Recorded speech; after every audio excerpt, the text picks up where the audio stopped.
All right, y'all. Let's see what we got. What we looking like? What we looking like? Let's see if we on. Are we on, guys and ladies and gentlemen? All right. Let me see. Here we go. All right, man. All right. Let's see what we got. What we looking like? What we looking like? Hey, we on. Listen, y'all. Today, I'm coming briefly. I gotta go to the gym, but I wanted to come to you and I want to talk to you a second about something. Look, so a friend of mine, Dave Gambriel, I'm sorry, Dave, messed your name up. He made a post today about, you can plan, you can strategize, but eventually you're gonna have to work. And what I said was, at least try. You're gonna have to at least try. I want to talk to y'all right now, all you, okay? Listen to me. You're going to have to at least attempt something. You're going to have to do it. If not, you're going to be in that forever want stage. You're going to always be wanting. I want to do better. I want more. I would like to have this. You're going to have to pull the trigger eventually and try something. Listen, this is not a science. No one is just at the epitome. You have some guys who are really good at this stuff. As far as business, as far as dream chasing, as far as whatever, right? You have people who are like really, really good at it. But listen to me, man. I'm telling you right now, this is trial and error. You're going to have to attempt. You're going to have to try. You're going to have to put one foot in front of the other. If you do not, you're going to forever spend your life in that regret mode. I want to talk to you right now about the stain of regret. They say failure, you can get over that, but regret lasts a lifetime. I want you to get that. The saying is, you can get over failure. You can get over trying something and it didn't work. You can get over that. But actually never trying is hard. Let me tell you something. Have you ever had that perfect opportunity in your life pass you by all because you did not take the actual opportunity to try? I have. I've had several chances and they presented themselves to me and I didn't take the chance because I was scared. I was skeptical. I was. And I've also had times where I made the wrong decision, but I learned. Let me talk about when I bought my house. Let me talk about that because I know a lot of you guys either want to buy a house or you've bought a house. Back in 2006, when everything was booming and they was giving away money like crazy. All you had to do was have a post and a social security number and you could get a loan. Back in 2006, that's how it was. All right. So I was in a barbershop one day. I used to cut hair. I'm cutting hair. And I said, man, because they used to always talk about their homes. And I always felt left out. I felt left out. So they said, man, my house. So I'm sitting there one day and I was like, man, I'm going to buy me a house one day. And there was a guy getting his hair cut. He said, you want a house? I can help you get a house. I said, well, yeah, man. He said, look, check this out then. Come outside, let me talk to you. Look, man, I'm going to need you to do this. I'm going to need you to do that. But yeah, man, I can get you a house, man. Blah, blah, blah. I said, okay. Not knowing anything about the whole process. Went through the process. This guy eventually got me a loan, a predatory loan, and got me my house. Okay? Now, because I didn't do enough research, I eventually was in a horrible loan. And I know a lot of people ended up being in horrible loans and they got messed up. And I was one of them. I got messed up. Like I didn't know anything about a 80-20 loan. I didn't know anything about interest only loan. I didn't know anything about an adjustable rate loan or 2-in-1 loan. I didn't know anything about those, right? All I knew was I wanted my house. So I got the house. When I got the house, we were all in love with the house and it was a beautiful thing and we was in the house and everything was nice and everything was fine. But the deal was I didn't understand the whole formality. I didn't understand the long-term effects. I didn't understand the long-term harm of actually getting in the house. And I just sold out to get into it. Man, them people had me in a, and I can't blame them. I blame my ignorance. I was in a 2-1 adjustable rate, meaning that it adjusts It adjusts one time every 2 years. Hold on. No, at 2 years, it stays, no, it stayed fixed for 2 years. And then after that, it adjusts based on the prime one time a year. And, man, my mortgage went from being nothing to like, boom. Okay. Then I had a second mortgage. My second mortgage, because I didn't know, I was just a fool. Like, I had it was an 80-20 loan.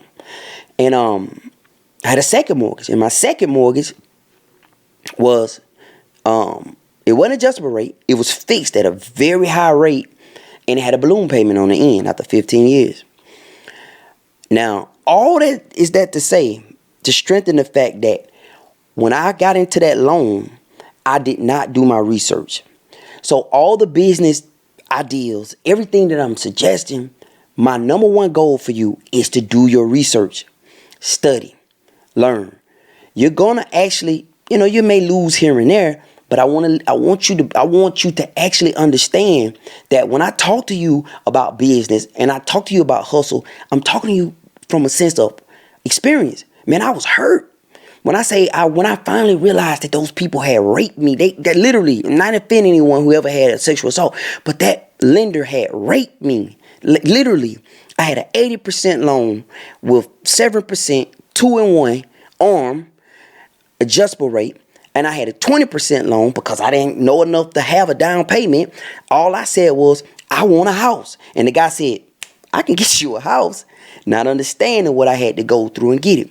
A 20% loan with 11% interest rate and a balloon payment on the end of it. Pretty much every monthly payment I made, if I didn't make almost double the interest, it was so bad that when I was making the monthly payments, the actual principal was going, not the principal, but the amount was going, the balance was going up. That's how crazy it was. And I eventually got with a program called NACA. And the number one thing that NACA did was they trained me. They taught me. And it was through that experience that I would never get ripped off again. So I learned the hard way. I learned about bad loans, bad mortgages the hard way. So today, I'm telling you, it's sometimes you're going to experience some things. You're going to go through. And you either going to learn it by, learn it through experienced people, or you're going to learn it through your own experience. They say wise people learn from other people's experience. Smart people learn from their own, and a fool never learn at all. My encouragement for you, with all this, what I'm talking, like for real, man, get this part, is do your research. But don't stay in research mode, because you'll be in research mode 6 months. And that's 6 months that have gone by. See, there's an actual difference between learned knowledge and practical knowledge. I just got out of a webinar, right? The guy gave me all this valuable information in this webinar. And it sounds good and it sounds great, right? But it's nothing like doing it. So a lot of the information that you want, you're going to learn by doing it. How do you keep from trying and not getting hurt? It don't happen. It's like that little kid riding that bike. How do you keep the little kid from getting hurt? You could buy him knee pads, you could buy him elbow pads, you could buy him a helmet. But at the end of the day, that kid is going to fall off that bike. And what happens is that child eventually get more stronger. That child gets better at riding a bike because pain is a great teacher. I want you to get that. Pain will teach you. I guarantee the worst thing you've ever been through in your life, if it was painful, if you were smart, you learned from it. All right? So, what's the point today? The point is that you have to step out in the water. You have to make the attempts. Are there going to be some painful moments? I'll be lying to you if I said there aren't. If I told you that if you start a business, you're not going to go through ups and downs, or you're not going to lose country, I'll be lying to you. And if that's not for you, stay pat. Stay where you at. But if you're actually serious about knowing where your tomorrow, like understanding what your tomorrow, what's going to happen with your tomorrow, then you're going to have to step out here, y'all. You're going to have to do it. And I'm just telling you, I told you yesterday about network marketing. I stand by that. The reason why I stand by that is because it's a little startup cost.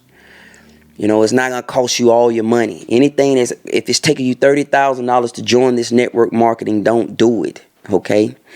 Never give anything that you can't stand to lose. All right? So look, I just wanted to share that with you guys. I'm about to get out of here. I appreciate every last one of you watching. I got to go hit this gym. I'm going to scroll a little bit. Yeah, okay. I need to cut. But I'm about to go hit this gym, man. Appreciate y'all watching. Appreciate all you guys watching on the replay. Listen, I'm starting a technical group called Problem Solve. I've already solved it. The point of the group, let me vocalize it, is to connect people like me with someone like you who may not be technical, okay? So if I'm speaking to you and you struggle with technical things, I want you to join that group called Problem Solved. Just go look it up. It's called Problem Solve. It's a bunch of people. You'll see the link that's in this. But join that group. That group is called Problem Solve. And what I want to do is I want to put my non-technical friends and my technical friends together. And when I say tech, it's whatever tech. Some of us are great at video, some of us are great at phones, some of us is great at social media, some of us are great at Mac, some are great at PCs. I want you guys to come together. That's what I want to do. So we're just getting started. It's only like 19 people in the group right now because I just got it up and going today. But I'm going to put you guys in connection with each other. If tech is something you're strong at, I want you to join the group. I want you to make suggestions. I want you to talk that talk. And if tech is something that you struggle at, I want you to join the group and I want you to ask questions. Because the one thing I've learned about tech is that you have some really strong people in it. And they're just nerds in it. Like myself, I'm just a bona fide nerd in it. And then somebody else who would struggle with it, they may not really know this stuff. And they want to know this stuff. And it seems like it's a big thing. And I just know how to do it. Or I got a brother-in-law that knows how to do it. I have friends and coworkers that I'm trying to get all of them on board. But it's going to be called Problem Solve. The Problem Solve is just the point of you're able to come in there and we're going to talk about different things. We're not going to stay limited to one form of tech. We're going to actually get involved. We're going to talk about PC, Mac, video, phones, social media, whatever we got, man. All right. Hey, look. This Larry. I appreciate you guys for watching as always. Look, I'm going to talk to you guys next time. You guys hold it down. Have a great week, great day, great whatever, man. Be productive. Talk to you next time. Peace.